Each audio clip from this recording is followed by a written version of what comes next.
Middle east లో అసలైన యుద్ధం మొదలైపోయింది.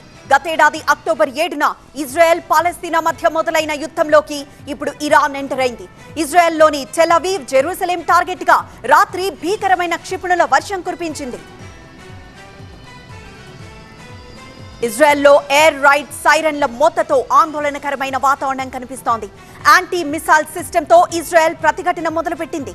దీంతో కొన్ని దశాబ్దాలుగా చూడని భయానక వాతావరణం పశ్చిమాసియాలో కనిపిస్తోంది. ఇరాన్ పాలకులకు వార్నింగ్ ఇచ్చారు ఇజ్రాయెల్ ప్రధాని నెతన్యాహు. ఇరాన్లో నిరంకుశ పాలనను అంతం చేసి ప్రజలకు స్వేచ్ఛ కల్పిస్తామని ప్రకటించారు. ఇరాన్కు గట్టి హెచ్చరికలు చేసిన నెతన్యాహు తగిన గుణపాఠం చెబుతామని తేల్చి చెప్పారు. అయితే ఇది శాంపిల్ మాత్రమే, అసలు దాడులు త్వరలో ఉంటాయని వార్నింగ్ ఇచ్చారు ఇరాన్ అధ్యక్షుడు మసౌద్.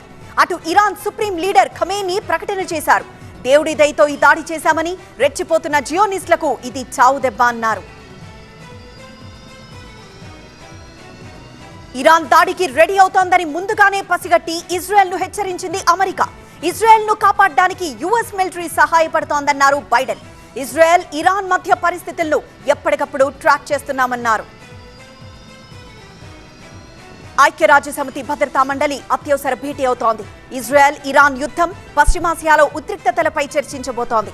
రెండు పక్షాల మధ్య పోటాపోటీ హెచ్చరికల నేపథ్యంలో భద్రతా మండలి ఏం చెబుతుందో అన్నది ఇప్పుడు కీలకంగా మారింది.